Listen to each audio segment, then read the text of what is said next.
Hi, this is Rob Packard from Medical Device Academy. This is a short video explaining what you get when you purchase our servicing procedure. For the longest time, we didn't even have a servicing procedure because I would say 80+% of our clients didn't have devices that required servicing. A lot of disposable products out there. But as we gain more clients, more and more people would say, hey, we really could use a servicing procedure. Do you have something? Now, when you take a quick look at this servicing procedure, don't get scared away by it's only 3 pages long. How could it possibly have what we need here? Because one of our philosophies is to try to keep the procedures as short as they can be to still meet the requirements and try to put more detail when we need it into the actual forms and lists and logs that you're going to use. So we use some of that, but also when you have a servicing procedure, you should also have detailed work instructions for service of each device because we didn't develop your device. We don't know how to service your device. So you're going to have to write that part. So I'll walk you through it.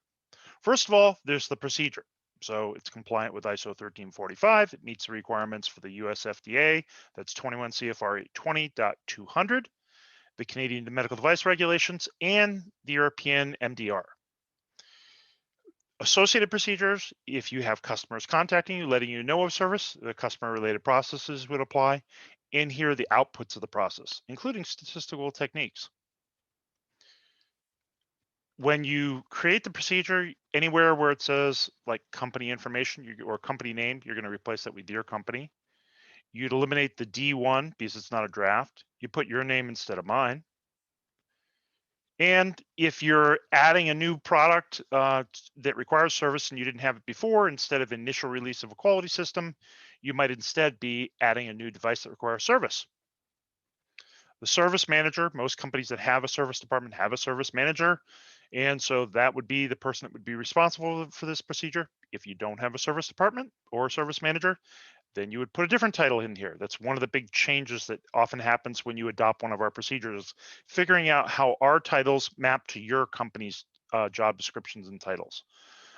You'll probably have a quality manager, and you might have actually service techs that are actually performing the service, and maybe somebody in customer service. So those are the typical roles that are associated with this procedure.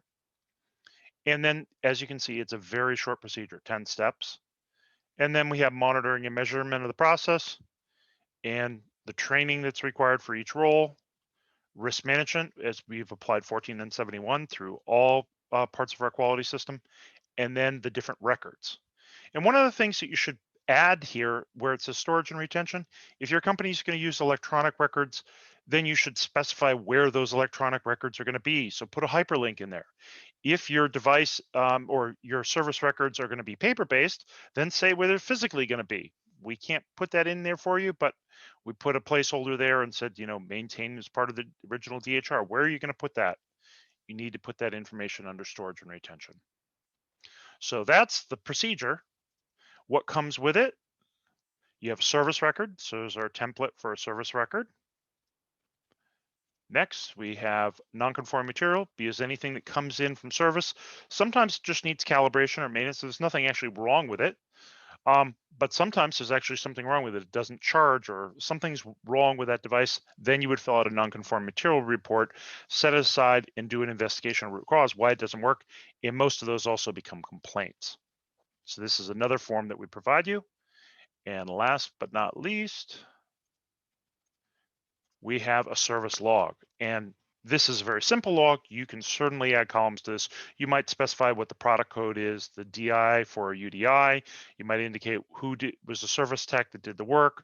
So there's a lot of information that could go in here. This is just a template for a service log. You add the additional information you want, and you might even add some information to this to facilitate statistical analysis of service, which is something that's a requirement. When you want to purchase our procedure, so this is the page where we're going to have our service procedure sold. This video I'm recording right now, so this is just a placeholder that will be replaced.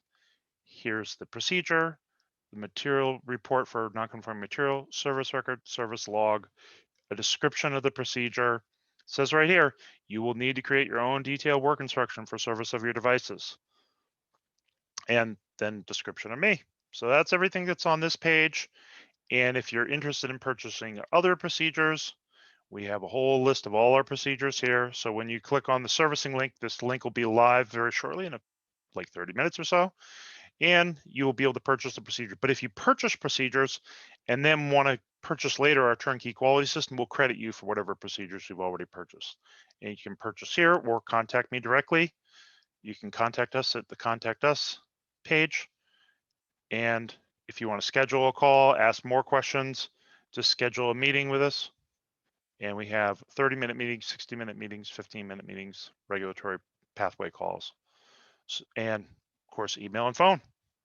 So we hope to hear from you soon, and I hope this helped you make up your mind whether this procedure is what you're looking for.